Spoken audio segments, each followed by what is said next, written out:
There were pines and red clay roads, quiet prayers were Wrightsboro rose. Old rock house standing through the years, stone and memory still standing here. Long before the town would shine, history was marking Thompson time. First there was a Wrightsboro Quaker ground, simple faith and a stubborn sound. Fields and wagons, work and grace, Georgia wind on an older place. The little river kept rolling by, seasons turned beneath the sky, and every hand that cleared that land left a mark time still understands. You can still hear the echoes calling,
Before the whistle, before the rails, before Main Street and courthouse tales,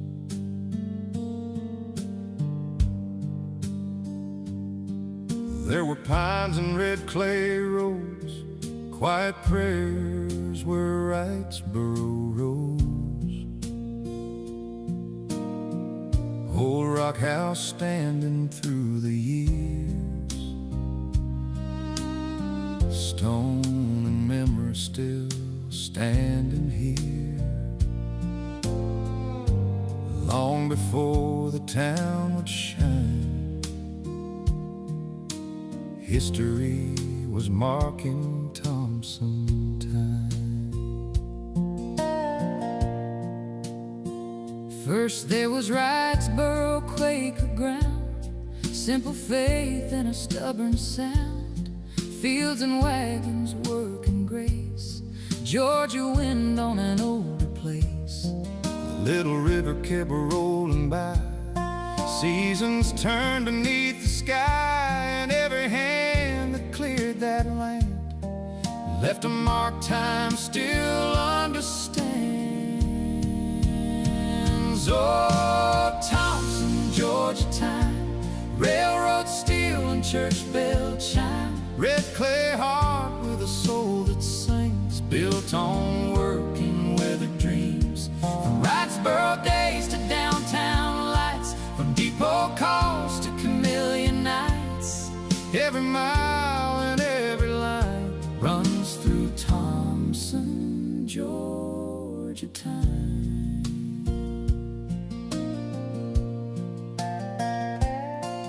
Then the railroad changed it all, smoke and iron, the engines call. In 1837 the depot came, and Slashes was the early name. In 1853 the town was known for J. Edgar Thompson, far from home. In 1854 it was made a town, and the tracks brought the wide world down.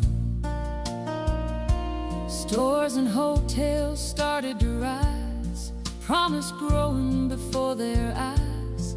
And fire came in 86, and again in 88 came the same hard hit. But the people here don't stay laid low, they rebuild strong when the hard winds blow. Brick by brick And hand by hand they built this town again to stand. Oh, Thompson, Georgia time, Railroad steel and church bell chime, red clay heart with a soul that sings, built on work and weathered dreams. from Wrightsboro days to downtown lights, from depot calls to chameleon nights, Every mile and every line runs through Thompson, Georgia time. McDuffie County drew the line, and in 1870 came Thompson's time. The county seat was planted here, and the town stepped forward year by year.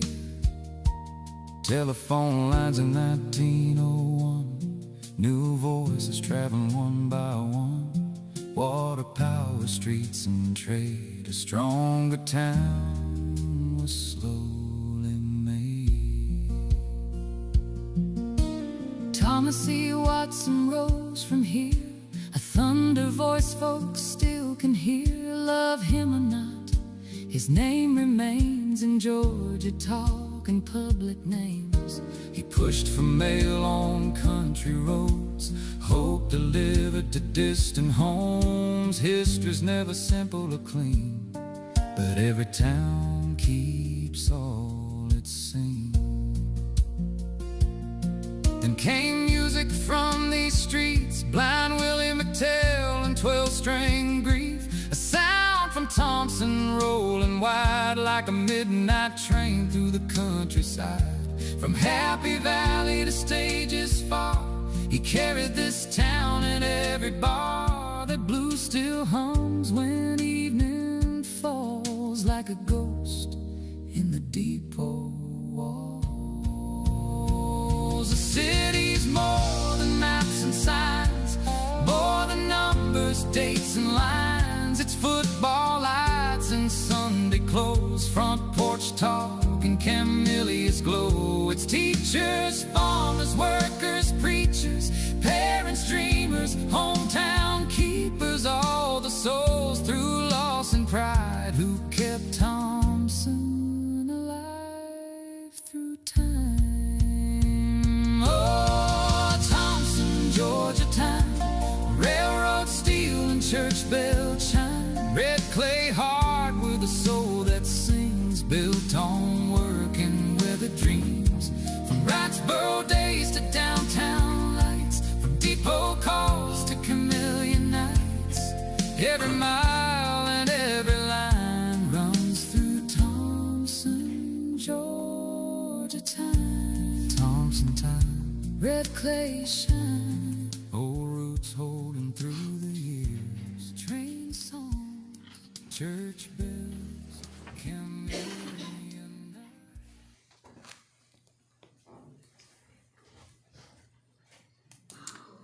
All right, well, it is that time. It is 6:30, so welcome to all in attendance. Before we move into our regular agenda tonight, we will start with a public hearing. Item number 1 tonight is application for variance for the front setback on a parcel on Surrey Road. And Mr. Walker is going to give us a description of that application.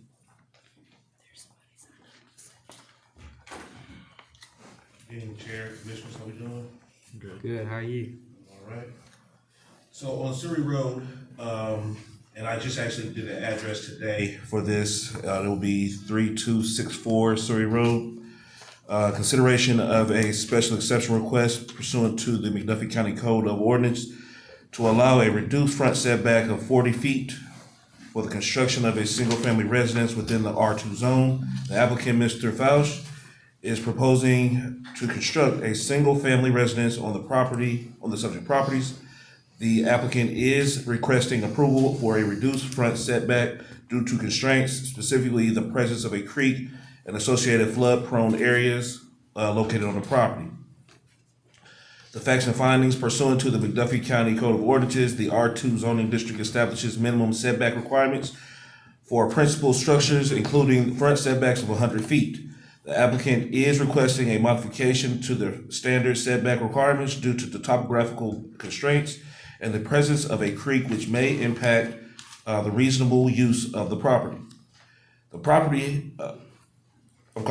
requested 40-foot setback appears to be consistent with and not less restrictive than the minimum setback requirement by the recorded subdivision covenants 35 feet.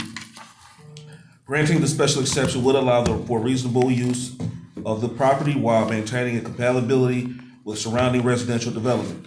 Any development on the property must comply with applicable food plain management regulations if the property is located within a designated hazard area. Your alternatives are to approve the special exception request, approve the special exception request with conditions, or deny the special exception request.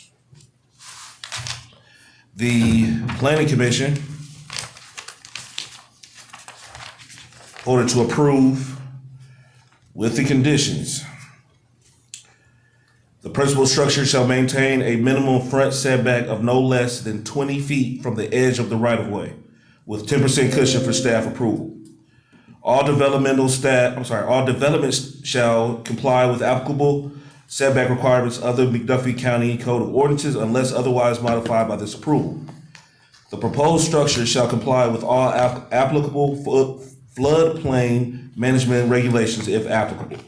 All other applicable local, state, and federal regulations shall be met prior to issuance of any building permits. All right, there's nobody signed up for the public input for that item. Leslie, you said no less than 20 feet from the right of way?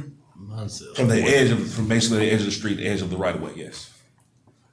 Because the setback request was 45 feet. Was that 45 from the center line like we measured it? Yes, that's what the request was. When we looked in the planning commission, they were like, well, it has to be 20 feet from the edge of the road. not the middle line. All right. So that's gonna put the setback a little bit more than 45 feet from the center line. He needs room to play with a little bit. The furthest he wants, he can go back would be the 40 feet. Okay. All right. Next item on the agenda is number 2, application for special exception variance for subdivision and use of private road 603 Margaret's Road, 25 acres in the R2 zone. Mr. Walker. All right. At 603 is a consideration of a variance request to allow the use, like you said, and designation of an existing easement as a private road to serve multiple lots and to permit further subdivision of the subject property within the R2 zoning district. The applicant is requesting that an existing access easement be formally designated and approved as a private road. The purpose of this request is to allow the private road to serve up to 4 parcels with independent structures to improve 911 addressing, emergency response efficiency, and overall public safety identification. The subject property currently contains 1 existing residence and a pending permitted structure intended for use as a wildlife conservation center. Additionally, the applicant proposes to subdivide the existing 25-acre parcel into 2 parcels of approximately 12.5 acres each. The intent of the subdivision is to dedicate one of the newly created parcels to a nonprofit organization identified as CSRA's Wildlife Conservation Center, which will operate independently from the applicant's personal residence. Pursuant to the McDuffie County Code of Ordinances, lots are generally required to have frontage on a public road unless otherwise approved through a variance or private road designation. The applicant is requesting approval to utilize an existing easement as a private road to serve multiple lots, which requires review and approval of the Planning Commission.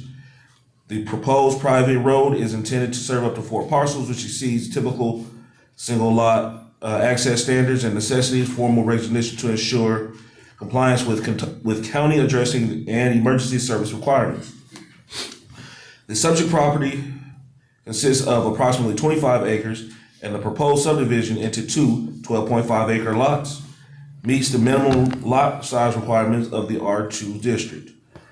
The proposed use of 1 parcel for a wildlife conservation center may be permitted, subject to compliance with applicable zoning and use regulations under the McDuffie County Code of Ordinances.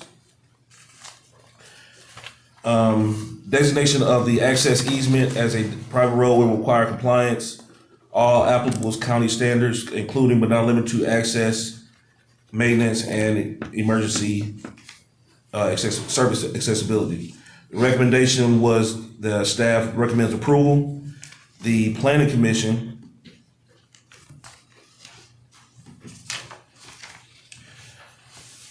did not approve the private road because there's nothing in the ordinance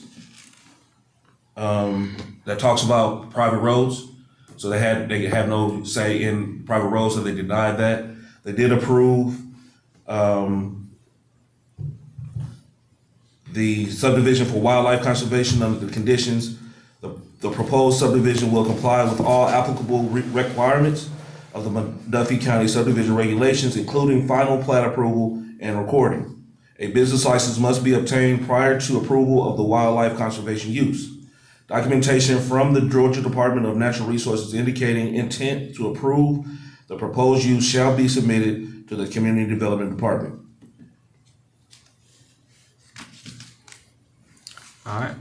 Was that unanimous, the recommendation? Yes. Item number 3, application for alcohol license at TA Express 2447 Cobham Road. Okay, this is for TA Express Thompson, 2447 Cobham, Quatrell Deontay Hunt. The owner of the TA Express Thompson has applied for a beer and wine license under new ownership of the business. TA Express plans to sell beer and wine for off-premises consumption as soon as they receive approval for the alcohol license. The operator has submitted the appropriate paperwork and passed their background checks. The business has its business license and certificate of occupancy. The business has met the newspaper advertising requirements. The business has met signage requirements. The commission members may approve the alcohol, the commission members may or deny. And the staff recommends approval of the request. All right, thank you, Leslie. I think I missed Ms. Rowland on the public hearing sign-up sheet. If you'd like to come to the podium. Hello. Thank you, Leslie. Hello. How you doing? Y'all may or may not remember me. It was close to about a year ago when I bought the 200-acre tract of land. I'm going to try not to take y'all's whole evening. At that time, I approached y'all. I wanted to break it down into 3 parcels. I was given one to my mother and father-in-law. We built them a house. They own the front 3.5-acre tract. We put in the easement. We built our personal residence, just like I told y'all that we were doing. We put the other 170 acres in conservation. When I purchased that 200 acres, my intent was always to start this 501c3, the Wildlife Conservation Center. I'm the only licensed wildlife rehabilitator with DNR in the CSRA, which means I basically care for orphaned and injured native wildlife in my spare time. I know that a concern would be additional traffic or additional development. I'm not asking for any additional development on the property. What I did not expect was that I was going to be back here so soon. I knew that my intent was to come back when I wanted to build my children, possibly a house as they aged. But I received the permit for my single family residence. I built that home. It's been CO'd from McDuffie County. I live there personally. And Mr. Leslie did a great job explaining everything. One thing that he did mention is that it is a pending permit. It is not a pending permit. So the barn itself is already permitted. It's in current construction. And I have a video of where the construction is currently, as well as a copy of that permit, which is issued by McDuffie County. The issue is, now that I have been completed with my personal home build in the last month, my builder's risk insurance policy expires in July. They're good for a 1-year period.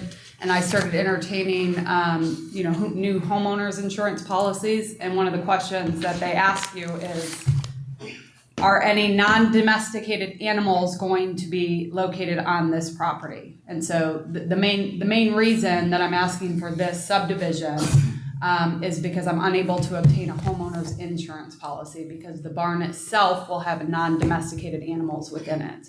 So both structures are already permitted. They're already in place. I'm not asking for permission for any additional development, even though I am a builder. I'm not asking to develop this property. The structures are already there. I'm just not able to obtain a homeowner's insurance policy because my house and the barn sit on the same 25-acre tract. And so if I were to misrepresent to insurance, a homeowner's insurance company, that there are not non-domesticated animals on my property, that would be a lie. And then, of course, if I ever had to place a claim, it'd be a big problem.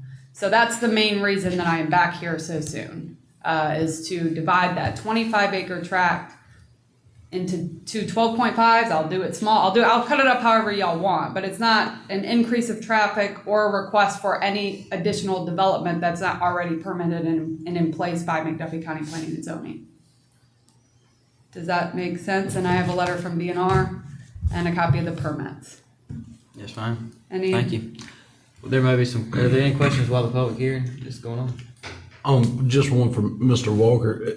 On mine, it says that they approved the private road and the variance. They did not. So my request for the private road was primarily for emergency 911 services. And because I am in the industry, I know how private work in other municipalities, in Columbia County and other places. And so I thought when I requested the private road, my objection on that request was to give myself the frontage that I needed on the easement already in place in order to meet. Well, here in McDuffie, there's no parameters on private roads here. I guess y'all don't have something in place in your code that identifies what a private road is. So planning and zoning essentially told me no to the private road, which is fine. I was asking for the private road to address the frontage issue. If the frontage issue didn't exist, then the subdivision would be no problem. You see what I mean? Yeah, I had that same question, Stephen. It was like I was reading here and it said. I mean, I would love the they private approved the road. I private wanted road. to name it Wildlife Do we Way. have any ordinances about private roads? I mean, how can we have anything to do, I mean, we have to have access for,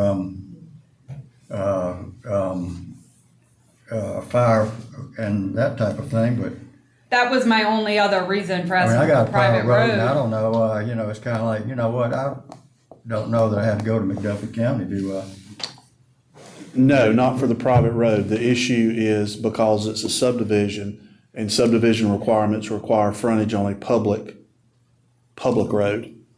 So that the so county you're county saying does you don't not. need that. But I'm so not asking for a subdivision. I am asking for a division of a parcel, which I guess meets the definition By of subdivision. definition, it is By def- subdivision. By Yes. definition. Um. And we don't subdivide unless there is that. I think That what road planning and frontage. zoning wanted me to do was establish to county code a county road. That's why y'all granted the easement the way that y'all did when it first went in. That way, if I ever came back and wanted additional, because that's how they presented it to me. So I'd have to put in a real road, which I'm not really trying to have to do that. My request for the private road was for 911 and emergency services. I have elderly parents, my husband's elderly parents, when I was here a year ago and got that first parcel. It's just hard for 911 to essentially, because there's gonna be 3 structures on a dirt driveway that's an easement. It's fine. Planning and zoning said no private road because there's no parameters in McDuffie County at the present time as to what a private road is. So that's okay. It's just nobody can get to my address. 911 is gonna have a hard time if I'm ever in an emergency situation, either at my residence or at my in-laws' residence that's at the front part of that driveway, being able to establish which house is which. I mean, that's a problem without the Wildlife Conservation Center. Right now, if you put my address in, it will take you to Mr. Paul, who's on planning and zoning's cow pasture. But again, my main objection is to get homeowners insurance. Can't do that with wild animals on the property. So I do have a letter from DNR. I'm not seeking to further subdivide or ask y'all's permission for further subdivision without having to come back through this whole process all over again. And it is my intent, God willing, not to have to do that until my children are of age to build their own house, at which point I will probably be out of conservation on the 170 acres, asking you for another track on that if I'm honest, right? So.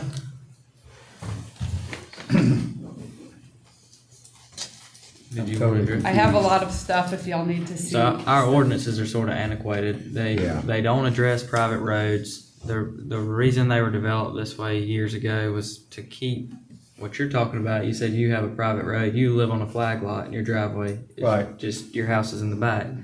It was to prevent flag lots from being stacked on top of each other and landlocked parcels. So the planning board did give you the variance last year at the beginning of the year because of the acreage was so large with so little frontage. Yes, sir. And so at some point we've talked about addressing the private road issue, but we've not made it there yet. Yeah, I think it's been quote a gray area for us, and technically we never have done it. We have never addressed it. And then when you have a subdivision ordinance saying that you got to meet subdivision sort of requirements, then you got a gray area in here in place to sort of see what you do. But I understand her situation, what she wants, and similar to what you got here. But we, as a commission, have really never addressed that private road stuff. And I agree. she's not technically trying to do a It's subdivision. not a subdivision, No. right? But the way that thing reads, it makes it appear. But I agree with you. It's really not. But I think that's on us as opposed to. But I agree with you. Yeah. I agree with you. So just as somebody who does have a little bit of experience in this, You didn't have to compare us to Columbia County. I'm not trying to, all I'm saying is I don't have to have the private road, but at some point, if you don't want flag lots, I got as things are inherited and things have to be divided, private roads probably need to have some parameters established at some point. Yeah. But you guys don't have to give me that today, but if there's a 911 call and my mother-in-law who's aging, you know what I mean? And then they're showing up at my house. That was my request regarding the private road because of the 3 structures on the long dirt driveway. So back when we approved it initially, we'd asked if it was gonna be a problem for emergency vehicles or whatever, and I thought we had all that sorted out then. So what we did on that, because I technically had, the issue at that original meeting was there are a lot of driveways stacked like this. I had the frontage for 2 parcels based on R2 zoning for 2 additional driveways, but everybody was in agreement, planning and zoning and y'all couldn't really deny me 2 additional driveways, but because of where the other driveways were, it put like 6 driveways within a however many yard distance on a road that's 45 miles per hour. So because of that, y'all said, okay, we're gonna establish 1 access point for my personal residence and my husband's residence. And truthfully, I was not planning on coming back this soon. I got a permit for a barn, talked with my guys at DNR, trying to build the little baby deer somewhere to live. I finished my house. My builder's risk policy is coming up because I just finished. And I tried to call to get homeowner's insurance. And because that barn is on the same parcel as my house, I mean, one of the primary questions that they ask you in homeowner's insurance was, I should have known, but I didn't. And they said, are non-domesticated animals going to be located on the property? And as soon as you answer yes, you are denied homeowner's insurance. I've been denied by every insurance company I've contacted.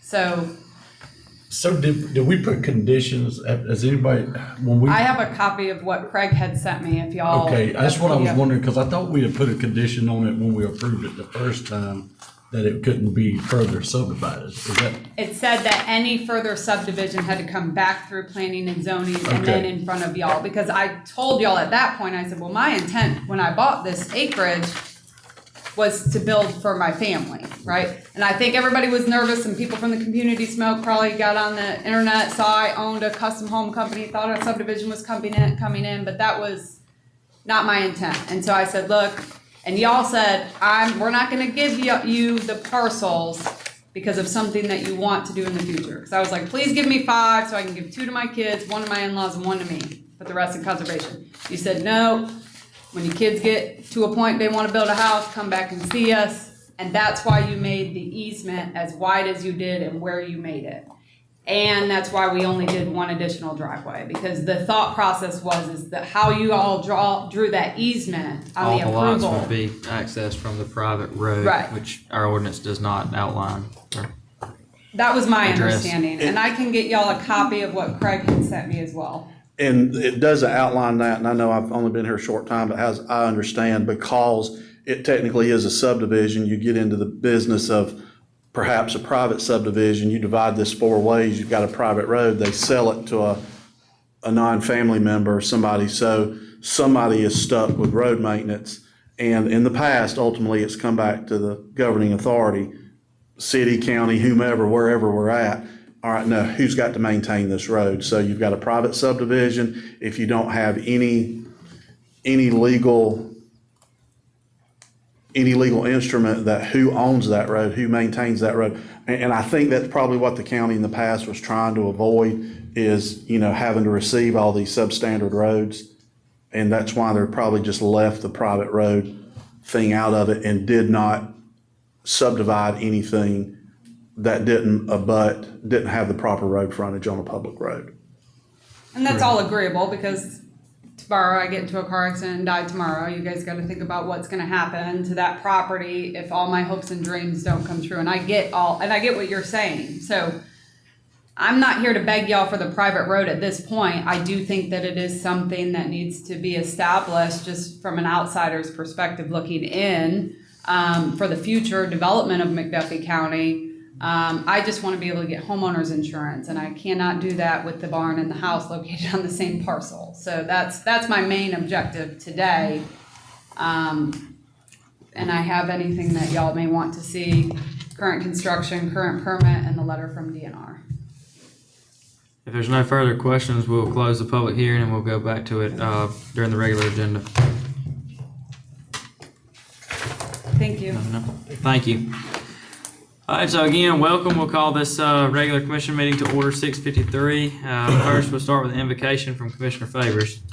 Father, we ask your blessings upon this moment. Your government falls under all of your authority. We come to work within that in a righteous way. So we ask you to bless all that is done, that all that is done is pleasing to you. In Jesus' name, amen. Amen. Pledge of allegiance.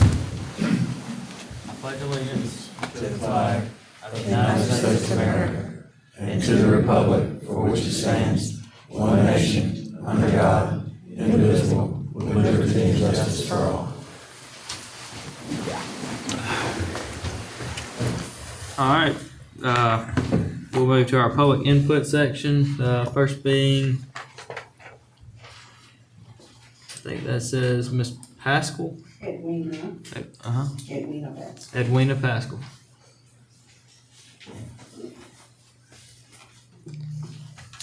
Good evening, elected commissioners. My name is Edwina Pascal, and I reside at 267 Horace Street, Thompson, Georgia. I'm here today as an advocate for my community of Cherokee, which I departed in 1982 to pursue my education. We, the community, submit this signed petition and photos, if you would like it. So, You can, yeah. Take a break.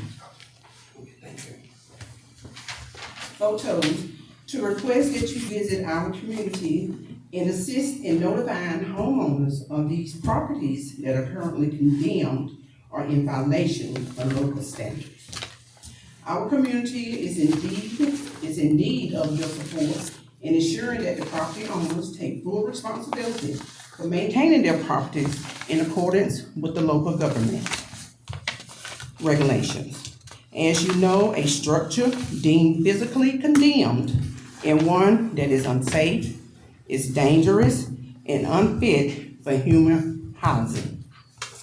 These conditions pose serious concerns for the safety and well-being of our communities and residents. For these reasons, we are seeking your professional assistance and intervention. Thank you for your time, your consideration, and continued services for the beautiful city of Thompson, Georgia. Ms. Pascal, thank you for coming tonight and sharing these pictures with us. We'll get them to our code enforcement officer. Thank you. All right, next we have Ms. Rhonda Crawford.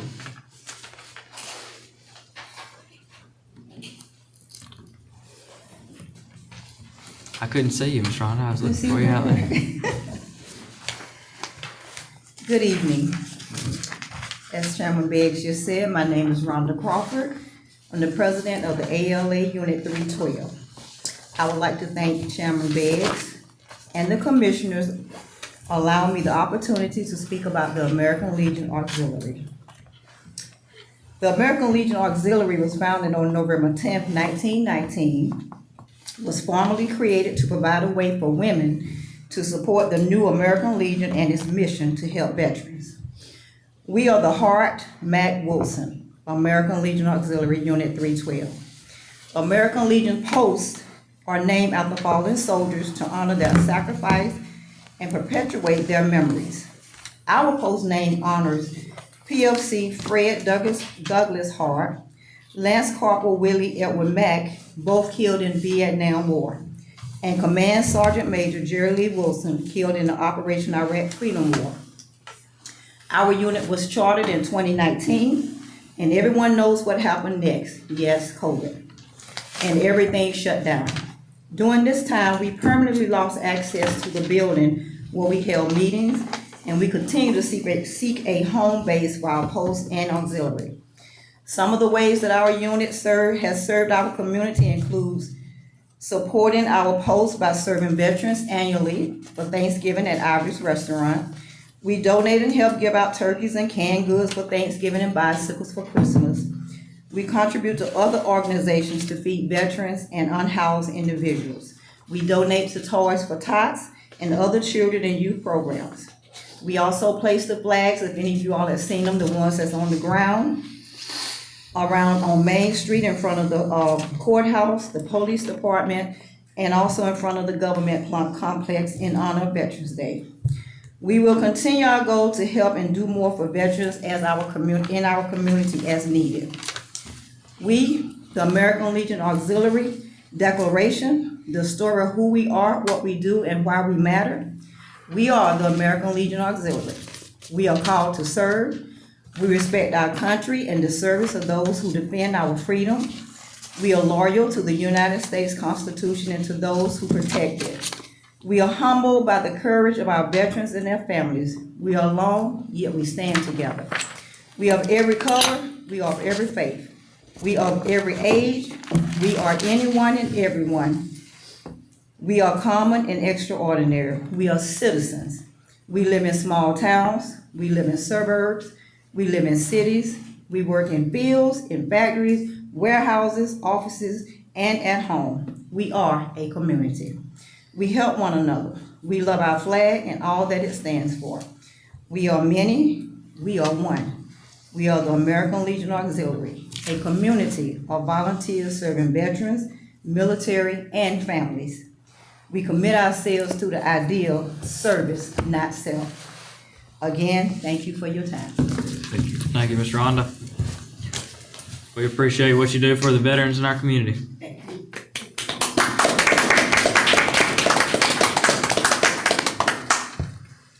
All right, that is all listed for public input tonight, so we'll move to our approvals, the first being of tonight's agenda. Is there a motion for approval? I make that motion, but also, were we not supposed to have the resolution for the moratorium? Did I miss that? Is that on here, the moratorium for data centers? That's supposed to come tonight?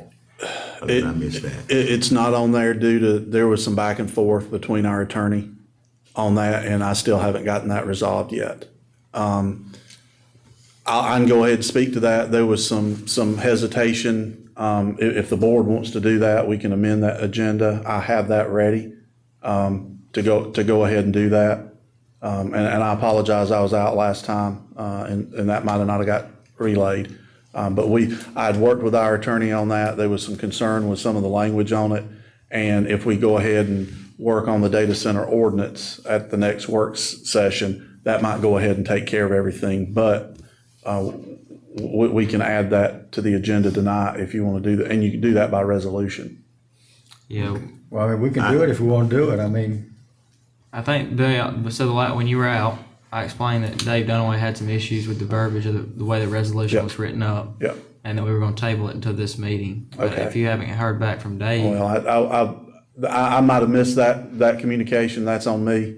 But we can still, I think, the substance of it, there was in some of the whereases, I can remember what he had issues with. We can strike that out and we can do that. And we can pass just a generic resolution for the next 90 days. We're not going to accept any applications for special exception or any applications for a zoning, for a data center. And we can do that, and then you can renew it or you can let it expire. The one that I had drafted was what other counties had used, but you can make it very simple if you want to adopt a resolution. And I think that'd be resolution number 11. Well, I read through it. I thought it was okay, but you saying our county attorney, since we met, has not gotten back with you? Yeah. That's a shame. I can wait till the next meeting. I don't have any problems with it. I'll move to accept the agenda as is. I can deal with it in the work session unless somebody else want to go forward with it. can you relay to Dave that we Yeah, have it on that work session as written? Yeah. I'll do that. All right. So the motion's been made by Commissioner Favors. Is there a second? second. Commissioner Joplin, all in favor? Any opposed? Item number 5, tonight's minutes for approval. There are 3. The work session from March 30th, executive session March 30th, and then regular session April 1st. I'll make a motion to approve all 3 sets. Commissioner Holloman, seconded by Commissioner Favors. All in favor? Any opposed? Information and announcements tonight. The Board of Commissioners will meet May 19th for our regular commission meeting, but we will meet at the historic courthouse due to the fact that Phyllis and the elections board will be using this room for a public vote count for the May 19th election. So we will be meeting in the historic courthouse upstairs. Is that the primary date, the 19th? Yes, sir. And they'll have their vote count for the public like they always do in this room. Another reason why we need that elections building, so we don't have to keep shuffling around all the time. Item number 7, adults sports registrations are going on. You can reach out to the Thompson McDuffie Recreation Department for more information on that. Item number 8, the Thompson McDuffie Recreation Department team apparel shop. There was a link on the recreation website, and you can reach out to them if you're interested in any of that. Item number 9, ACCG annual conference is this week, April 23rd through the 25th. So several of us will be out for that conference. We'll move on to our staff reports. Item number 10, county manager's report. I attached some reports that department heads had submitted for activity, and my intention was to share that at the last board meeting, and I wasn't here, and I'll reserve my comments. All right. So, as Brandon said, to save time tonight, his attachments are included in the packet. So we'll move right on to number 11, the financial report from Pam. The bank balances for March of 2026 for the general fund accounts total $7,649,502. Enterprise funds total $1,744,056. Grant funds total $1,535,323. Special revenue funds $978,320. SPLOS and T-SPLOS balances are $19,506,080. The LMIG account has $1,854,435. Moving over to the next report you have tonight is local option sales tax. Collections for the month of March were $231,701. And this is 9% below compared to this point last year. The next report is hotel tax collections. Collections for the month of March were $20,986. This is a 20% decrease compared to this point last year. The next report you have is energy excise tax. Collections for the month of March were $26,039. And this is a 13% increase compared to this point last year. The next report you have is title Avalon tax. Avalon taxes for March were $13,665. Taft collections were $77,504. The next report you have is for FLOST. Collections for the month of March were $353,014. And of that amount, the county portion was $241,920. That was for February, Pam. I think you said March, but It's March, but it was collected in February. in February. T-SPLOS is your next report. Collections for the month were $117,713. There were expenses of $45,053 and interest income of $636. The next report you have is SPLOS 6. The only activity for the month was interest income of $6,321. And the final report you have is SPLOS 7. Collections for the month were $347,085. There were expenses of $375,617, of which a new ambulance was purchased for $367,622. And there were some park expenses of $7,995. Interest income of $45,041. Does anyone have any questions on any of those reports? Is that the new ambulance that we ordered like several years back? I believe so. It takes a while. Finally, Yeah. new, Yeah, it was a prior order, yeah. yeah. All right, thank you, Pam. We'll move to item number 12, budget report. The budget budget report presented tonight is for the March, which represents 25% of the budget year. General fund has expended $4,333,680.81. And this represents 20.3% of the budgeted expenditures for the calendar year. Revenues collected are $6,402,705.61. And this represents 29.8% of the revenues collected that we budgeted for.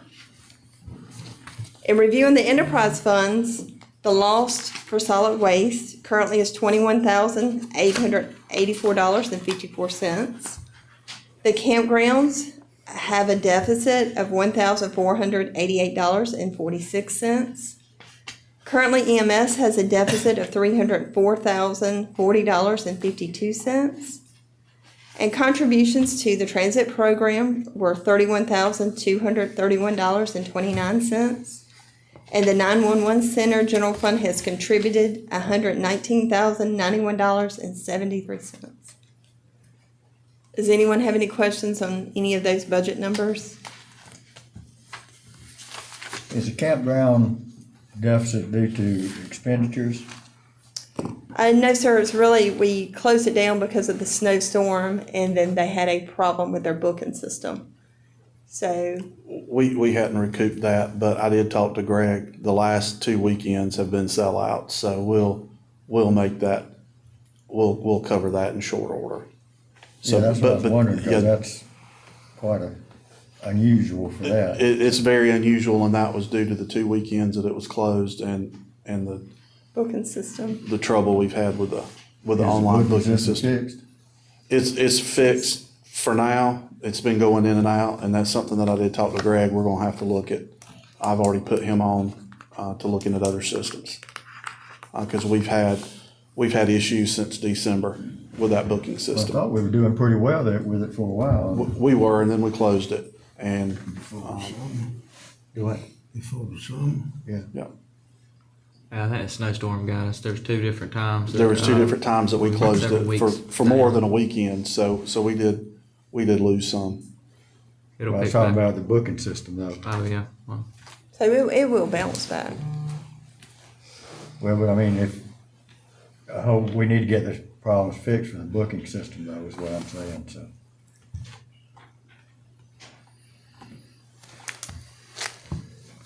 all right. Were there any more questions for Pam on that? We'll move to item number, new business for tonight. Item number 13, consideration to approve the application for variance for the front setback on Surrey Road. Is Mr. Walker, is there anything else to add, Leslie? No, sir. Is there a motion for approval? I make the motion to approve, the, planning and zoning board, recommendations. Is there a second? No second. Motion made by Commissioner Joplin, seconded by Commissioner Holloman. All in favor? Any opposed? Item number 14, consideration to approve application for special exception variance for subdivision and use of private road at 603 Margaret's Road on a 25-acre tract zoned R2. Is there a motion to approve the planning board's recommendation for this item? I can't figure out what the planning board's recommendation was, cause it says here that it was approved, and then it says, Leslie said it was not approved. I'm totally confused. I think need to table it and send it back to. I can tell you what the recommendations were. Do what? I can tell you what the recommendations were. Well, I don't really have a problem with what she's doing, but I don't know what what my motion would be. Cause I can't approve what planning and zoning says, but I don't know about the private road stuff. It has nothing to do with the private road. It's the approval to cut the lot out without the road frontage and use the private easement that is already there. So you're allowing another landlocked parcel And that's the variance that is on the table. Well, technically, she could, divide the parcel anyway, right? And put the barn and the other one on another one, so I mean, really we're just making it easier for her, which, I mean, I don't see a problem with that. It's a further subdivision of the property, meaning that she doesn't have the road frontage for the first lot. Now you're basically approving the variance for another lot to have no road frontage and to use the private easement that is already there. So the private easement, is that, we'll be using that as, road frontage. Yeah, her lot will not have road frontage. You'll be using it for Private drive. access. You'll be allowing that access, because the ordinance, the way I understand it, doesn't even allow for overland easements. No crossover. No crossover easements for landlocked parcels. But I think prior board action did make that allowance for them to have that 60-foot right of way. So you're just further subdividing what's already been subdivided. Well, I would make a motion to allow what you're saying to happen, but I don't know how to say that. And if there's a second on that, I'd say, I want to make a motion to table it, send it back to planning and zoning to give us a clear understanding of what we're making a motion on. Do you want them to provide, just to clarify, do you want them to provide stipulations or more clarity on what Clarity they and approve? Stipulations, if whatever conditions they have set forth, because what we're reading was different from what he showed me. Okay. Yeah, the report says something about a private road, and there are no minutes in here to what happened at the planning board meeting, so I'd say. It might say an additional little bit of word, or is that over with at this point? Yeah, public input was earlier, so we probably shouldn't. Sorry. She's the applicant. You can come on up, I guess. And I think somebody needs to make a motion to properly do it, motion and second, then have discussion. Her being the applicant, I think if there's any question, she can answer that during the discussion. well, I'll make that the motion. motion was. Whatever you say. The motion Well, was you've to got a send it to motion on the table you got it. already That's to what I said. The table motion was it. to send it back to the planning board, and it was seconded, I think, by. Okay, my motion was not seconded, so his motion is seconded. Right, so it's gonna be Okay. tabled and sent Okay. back, but now we can talk with, Yes, you Okay, can have further okay, discussion now- on the now got motion. it clear. Yeah, Bill's motion failed for a lack of second. right. And then Right, yours right. was seconded, and then there's discussion. Okay, that's fine. Hello. Thank y'all again for hearing me out. There was a little confusion as well because my application is kind of two-parted. So there was a very clear, comment made, which I guess they say you can look back and I can go back in front of planning and zoning, but they were very clear that they were denying my application for the private road. Not because of their desire to want to deny it, but more so because there's no real parameters within McDuffie County's code that really outlines how that's to be addressed. That was their objection on that. They were approving my request to take the two structures that are already permitted, one is completed with a CO, and one is in current construction, almost completed with construction, located on the same 25-acre tract, to divide it. Something that I would like to propose, and maybe it starts at planning and zoning and not here, is I'm willing and able to contact an attorney, have him write up some covenants associated with each deed on each parcel that says all of the parcel owners' responsibility is maintenance of the road. And so that's pretty much in line with the definition of a private easement and or a private road. It fits both descriptions. So I'm not trying to misrepresent anything. They denied the private road. They approved the 25 into two separate tracks with, of course, application for proper building license, proper insurances. But if we want to write something, I'm willing to contact an attorney, get him to write some covenants associated with the deed. My in-laws actually own the front track, which utilize that private easement. They're willing to sign those covenants and put those on that deed as well, that all parcel owners on that private easement will maintain that road. Okay. And I think that kind of addresses part of the objection to the private road / private easement with the frontage issue. And I'm willing to do anything that y'all tell me I need to do so that I could get homeowners insurance. So there's a motion to send this back to the planning board for further review. And the second is from Commissioner Joplin. Is all in favor?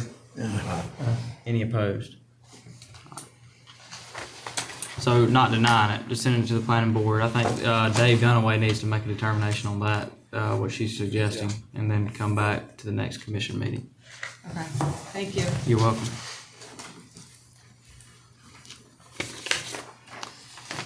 That was a doozy. Item number 15, consideration to approve application for alcohol license. The public notice requirements have been met and the application has been read. Is there a motion for approval? I'll make a motion to approve. Commissioner Holloman, Second. seconded by Commissioner Joplin. All in favor? Any opposed? Item number 16 is consideration to approve event at 525 Main Street. I think Brandon was going to give us a description of that. Thank you, Mr. Chair. We got a request from Poplar Spring Baptist Church to hold a clothing giveaway May the 3rd. I'd gotten this, and then obviously I wasn't here the last time, and I trying to do this last minute, but this is for the Brickyard grass area, and I know in the past there had been some discussion from the board that y'all were not going to permit anything there until we had a special event ordinance to cover stuff from the county, countywide. But looking at this, I included the email. They'll be responsible for any cleanup, having a certificate of insurance for that, and they're just requesting to have this event again. So this is something that goes on annually. Is there a motion for approval I'll make a or another motion motion? to approve that. Of course, we do have to be a little bit consistent on our ordinance type thing, which I guess we need to work on that, huh? We need to figure that out pretty Yeah. soon with the summer coming up, but Yeah, we never football did. season coming up. We never did. That was another one that got hung up in the legal world. We're trying to adopt something countywide, but also, and I'll be respect private property rights as well. Trying to find that decision space in there to where if so, and what we were running into was if I wanted to have a private wedding event, what actually triggers a special event when you make it wholesale? Or probably the easier things, if y'all want to pick out areas, we just don't have events in this area. But sorry for that interjection. So the motion is for approval by Commissioner Joplin. Is there a second?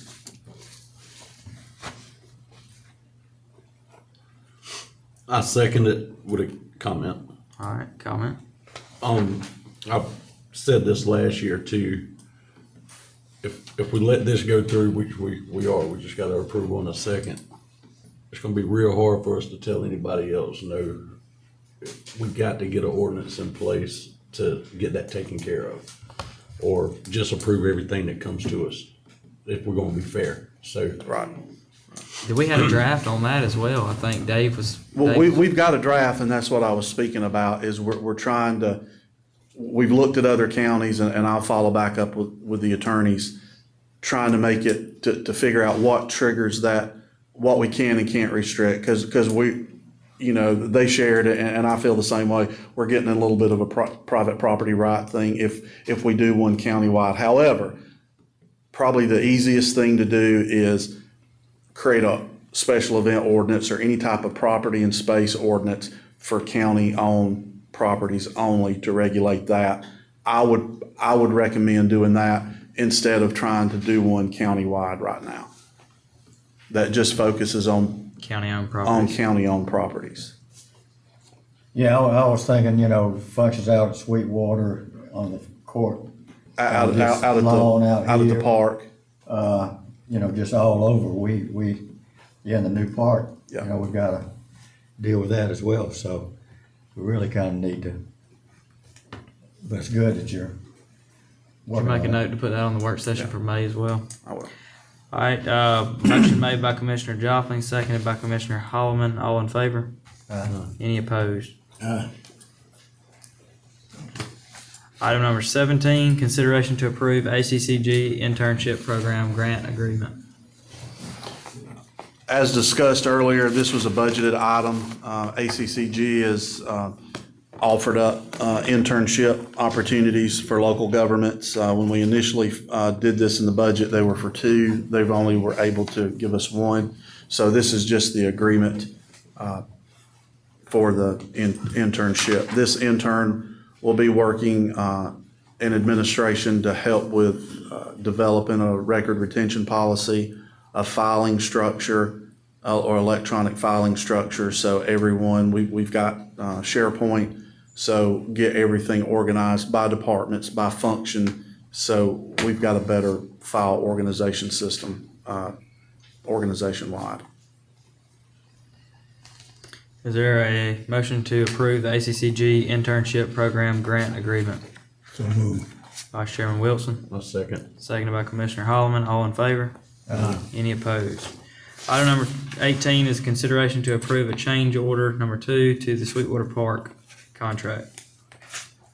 This is a continuation. Y'all have already approved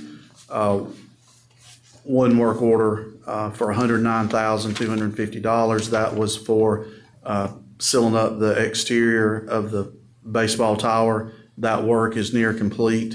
This second one for $419,293 is for phase 2, which is all the interior work that's listed on Spratlin's proposal. That brings the entire project up to $528,543. We allocated half million in SPOS, and then we received, give or take a few dollars, $45,000 from an insurance claim since that was damaged during the hurricane. So we're still within our budget of monies that we have. This phase 2 will correct deficiencies that are on the top and bottom floor, gutting the top out. We've got it dried in. That'll open that space up, redo the flooring up there. We've added windows. This will add some desks for scorekeeping, upgrade the HVAC system in the bottom. It'll close up one of the openings, turning in those into a ADA restroom facility. We can get 2 down there. That'll require cutting some doorways into the wall and sealing up another one, repainting the stairs going up to the second floor, reconfiguring the interior where the concession area is, adding a roll-up door to that concession area, so you've got a walk-up area, much like the softball tower with the roll-up door. Partition off that one of that larger room down there that's only separated by a bar, redoing that into a smaller meeting space, a team gathering room, redoing all the lighting and the windows there. One of the quotes that's attached is from Accord. They're the ones that does our fiber stuff. I did not include that in the 528,000 because it's a pretty stout thing. We can find some additional money if we want to, if y'all want us to go ahead and try to get all the fiber and everything run to both the football and the baseball tower. You're looking at a price tag of about $63,000. So we would come up short unless we took the balance of that out of Spliced, which there is some contingency in Spliced. We can either contract this part out directly with Accord or have our contractor coordinate with Accord to go ahead and make this a turnkey project. And we got a $500,000 budget on the football, baseball total. Correct. With an additional 45,000 out of our insurance proceeds. So at the 528, we're well and within our funds. My recommendation would be, well, first, I make a motion to approve the change order. Without the accord, we're not voting on the accord tonight? I'll second I, with that, I mean, with what he said, but I'm kinda have a question about the accord. Can we table that to the work session? I don't have any idea what. you don't need to give Spratlin a, answer on that. Not on that, no. Motion is to approve the change order without accord, second by Correct. you. We push the accord to the work session? Correct, we can. I will say, I think 63,000 to protect a $500,000 project probably needs to be in the near future if we can find the money. And that's running the fiber from Sweetwater Gym, the parking lot, all the way out to the football tower, all the way down to the baseball tower, and putting the infrastructure, the cameras, the access control points, which are the key cards, and the hardware inside the building. So is that, and like I say, we need to do this at the work session, but, is that, would function for cameras and over the whole thing or whatever? Yeah, it'd be mounted on the building so you can look at the building and the ball Would it be fields. fed back to here? Correct, yeah, it'll be fed back into our existing system. To him? Yep, yep. With that ultimately, I'm kinda like on your page on that ultimately could pay for itself with, people tearing stuff up out there. Yeah. But on the other hand, let's discuss that at a later time. So will you add that to the work session, the contract to that?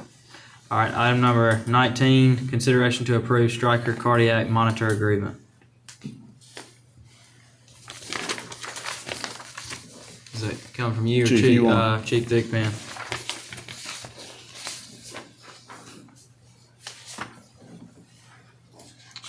Chairman Beggs, Commissioners, Good. I get a little coffee, it's allergies. Yeah, it's All right, the striker contract is up for renewal. We are presently looking at a monthly payment. The total cost for the whole thing is $566,491.37.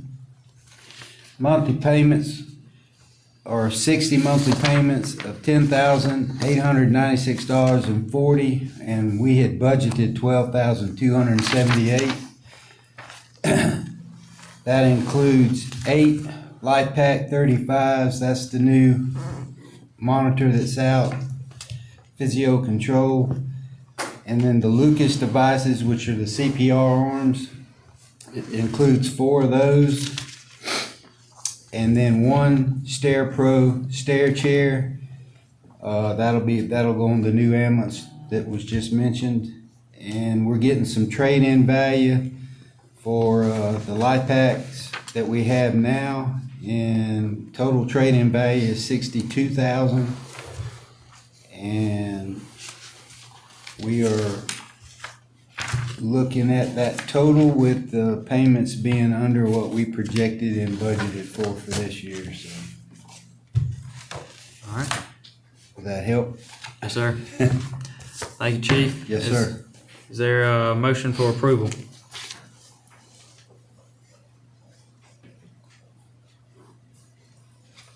I make a motion for approval with a question. All right, Vice Chairman Wilson made the motion. Is there a second? My second. Seconded by Commissioner Holloman. Question? It's a budget item. He said it is budgeted and it's less than the current year budget. What's budgeted? What are we replacing? Are we replacing current need? What we've got? in the LifePak 15s to the LifePak 35s. What's their lifespan? It could be up to 10 years. The contract, we got $1 buyback in the contract at the end of the 60 months. We can buy the monitors for $1. But by then, something else will be out. I started to say, but then they'll be obsolete, right? So we'll be doing the same thing over again. Yes, sir.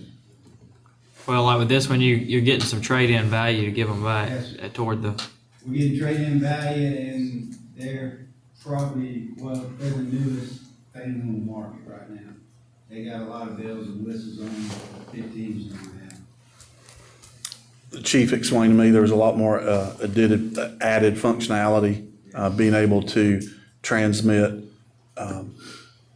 EKGs directly into, obviously it already goes to the hospital, the receiving facility, but it also can go into their report, and it communicates with the reporting software a lot better too. So there's a lot of new features and upgrades to these. How old are the 15s? We got them right when we merged, so 19, about 7 years. Almost 8 So this is 60 months, so we think we'll get 7 years out of those? Of course, I mean, you can probably upgrade any time. We'll probably get, I think we'll get closer to 10 years out of 35. Well, that's why I'm asking, because, you know, you can probably upgrade it every year if you want to, but, you know, we just want to be, again, have functionality but we don't want to break the budget either. That's right. so the motion was made by Vice Chairman Wilson, seconded by Commissioner Holloman. All in favor? Any opposed? Item number 20 is consideration to approve the purchase of vehicle for Public Works. Brandon? Thank you, Mr. Chair. This was to replace the Public Works Director vehicle. As you recall, it was totaled during a vehicle accident. We filed a claim against the at-fault driver's insurance. We received $23,000 and some change for that. The proposed vehicle is $42,255, Chevy Silverado, 4-door, 4-wheel drive. And that's off state contract. The remaining balance will come, around $18,000 will come out of reserves. I will mention that we're got about $240,000 in rebates from various things. So when we do a budget adjustment next month, we're going to propose one of those. We can either use those funds for that, or we can take them completely out of reserve. So. All right. You've heard the consideration. Is there a motion for approval? So move. Vice Chairman Wilson, I second. seconded by Commissioner Holloman. All in favor? Any opposed? Item number 21 is consideration to award bid for median cut, ITB 2026-0302. This project is out at the Industrial Parkway. Predates me, but I believe part of the agreement was the county would install a median cut for Empire Distributors, their building out there. Again, this predates me. The county at the time had agreed to do this as part of the economic development package. This money would come out of the economic development portion of SPLOST. The low bid was $22,750 by Cushman Civil, which is obviously a local company. And this comes with a recommendation from the IDA as well. Yes. So, is there a motion for approval? I'll make a motion to approve. Commissioner Holloman, Second. seconded by Vice Chairman Wilson. All in favor? Any opposed? Item number 22 is consideration to award bid for Big Heart Restroom, ITB 2026-03-001. This was out in the day use area at Big Heart. It was the damaged restroom. It's been closed for quite some time. Got a bid package together on that. They'll be replacing the roof, doing some structural repairs on the wall and the roof itself, doing repainting, making the doors ADA accessible, reinstalling the privacy screens. We recommend awarding this to Continental Construction for $32,870. This will come from our insurance claim reimbursements. We got around $45,000 for that. All right. Is there a motion for approval of the, to award this bid? I move. Commissioner Holloman, seconded by Vice Chairman Wilson. All in favor? Any opposed? And I will add that the Army Corps did approve, they don't have to approve the contractor, but they did approve the work that we're gonna do. Thank you. All right, item number 23, discussion and report on land transfer to McDuffie County Board of Education. Mr. Burton. This, some of this predates me again, however, I engaged with the school board. Mr. Tam is here if you have any questions, historical questions. Board of Commissioners owns 2 parcels out at the middle school. Part of it was, one of the parcels is on the new road coming off the bypass, and then another parcel buffers the school and the private track in between the middle school and the bypass. The Board of Education has requested that we transfer, or the Board of Commissioners transfers these 2 parcels to them. Pursuant to law, we had a public meeting the other night, advertised this, and there were no comments germane to the land transfer. By the law, we just have to discuss it. If y'all have any questions, we can answer those, and then at the next board meeting, adopt this by resolution. So tonight, I just need to, if y'all have any questions, comments, concerns, and then move this to the next board meeting.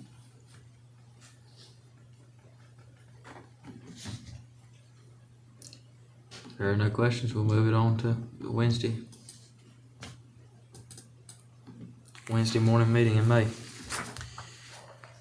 think that's May 7th. All right.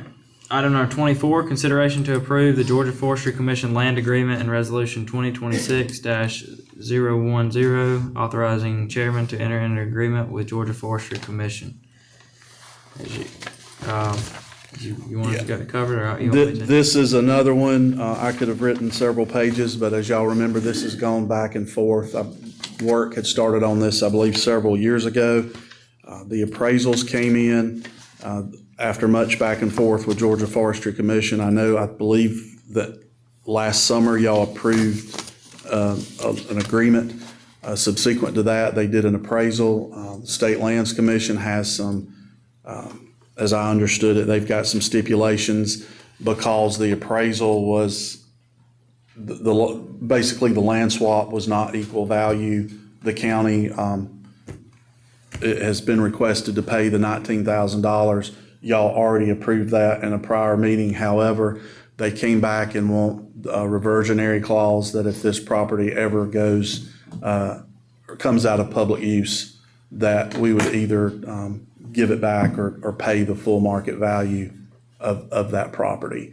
We have tried, the attorneys have tried, I know the chairman's tried, we've all tried to, for lack of a better word, fight this reversionary clause, because I don't think governments like to bind themselves. However, all indications from the state is this is the only way that they will accept this land transfer is for this reversionary clause and with the payment of the $19,000 due to the disparity in the appraisal between both properties. So I think we're all in favor of the project. My biggest contention was that they were kind of tying our hands with the reversionary clause. If we're swapping even for even, but they're getting theirs back with this reversionary clause, that's not really even for even. But Gary Richardson got me in touch with the deputy director of the Properties Commission of the state, and he called back this morning and basically said it's through the state gratuity clause where this is outlined. So we could go ahead and pay the $104,000 instead of $19,000 with no reversionary clause, or just pay the $19,000. So I think the obvious answer here is just to pay the $19,000 and adopt the resolution. I mean, we don't intend to sell the property. I was kind of looking down long term. You know, some other commission may want to sell the property, but Is that the property that the forestry is in now? Correct. it is Not the property that, not the other property that they want to build on? right. So the resolution states that we'll get their property and that we'll deed them the 6 acres, I believe, across the road. They'll build and we will lease their property until they vacate for like $1 a year. And then as soon as they vacate, we'll have an opportunity for another fire station on Warrenton Highway. Right. But if it's a fire station, there's a pretty good chance it's not gonna revert back to non-public use, I would think. That's right. Correct, it's for public use. Yeah. Yeah, if you wanted to sell it, or if you put it down and leased it out to a private corporation as under economic development, it would fall out of Yeah. public use. My hang up was just forward thinking as far as if we found a different spot in the future and wanted to build a fire station like we have at Raysville, with the same plan that we may build at Pea Ridge, my thing was we may want to sell it to one of those industrial property owners around it or anybody. But again, it's not a hang up enough to stop the project, so. Yeah. Is there a motion to approve the resolution? I like the motion to approve it. Commissioner Joplin? Is there a seconded by Vice Chairman Wilson? All in favor? Any opposed? All right, item number 25, consideration to approve purchase of vehicle for sheriff's office. This is obviously for the sheriff's office to replace a Ford Explorer that's got over 100,000 miles on it. The sheriff has requested. If you'll remember back, they did request a fair amount of both personnel and capital equipment in the budget. To lessen the immediate load on the budget, we did not fund some of those, and with the understanding, come back to the board and ask for that.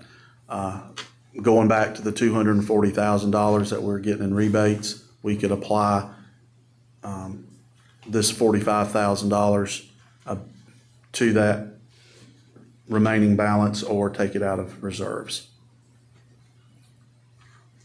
Our recommendation is to consider, to go ahead and approve the purchase of the vehicle for the sheriff's office. So is there a motion for approval? So move. Vice Chairman Wilson, Last second with a seconded by comment. Commissioner Holloman. Comment. I would much rather it come out of the rebates personally than the reserve. But is that state contract? Yes, sir, it is. All right, all in favor? Any opposed? Item number 26, consideration to approve an agreement with the travel ball group for Eubank Park. As I mentioned at the last, I believe at the work session or at the last meeting, Travel Dogs has approached us about doing some maintenance work at the ball field down at Eubanks Park, that both the infield and the outfield, purchasing temporary fits in the back. And they just asked that we allow them to use it on Tuesdays and Thursdays and provide an additional porta-john.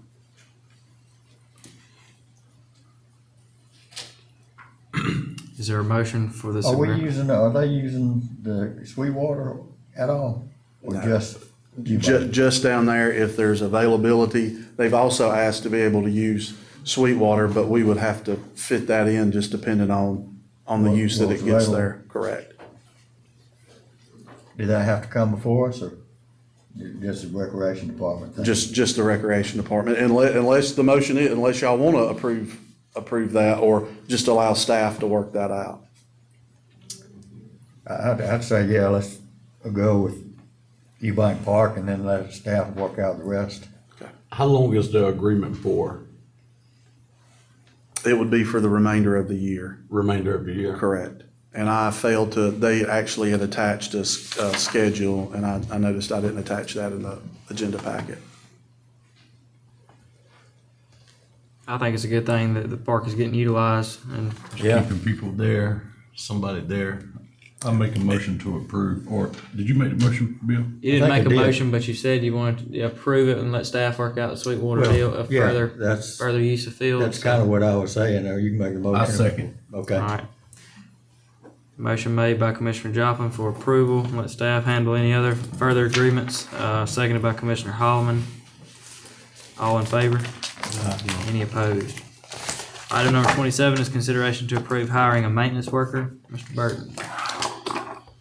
in trying to look ahead, and this is one of the things that kind of got away from me, I knew that we had a staff person that was going to retire. They're retiring in May.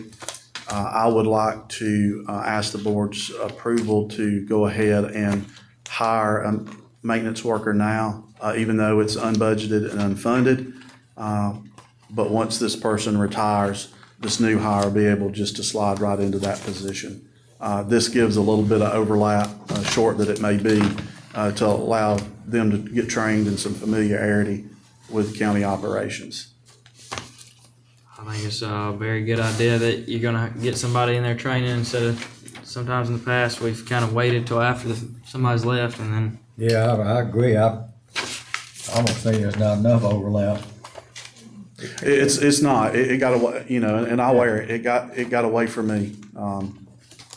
I knew that was coming. I didn't realize it was in May. Yeah, I mean, And we'll have another one Is it May probably. 1st? I think sometime in mid-May, mid to latter part of May, so. Can't keep them around a little bit longer. We may, there'll be another position opening up in October as well. Yeah, that's So, kind yeah. of what I'm thinking, Yeah. is we could lose, all of our experience, Yeah. couldn't we? So, once we get this one onboarded, I'll figure out what the October one looks like, and then I'll probably request the same. That way, there'll be some overlap there. Yeah, we need some overlap, cause, you know, all the weird, nuances that all the air conditioning systems have everywhere. Law enforcement center and out here, So is that a motion to approve as well? yes. Motion made by Commissioner Joplin, I second. seconded by Commissioner Holloman. All in favor? Any opposed? All right, next on the agenda, we have an executive session to discuss a personnel matter. We do not expect any action, but we will open the doors after the executive session, so you're welcome to stay outside and come back in if you'd like. Thank you.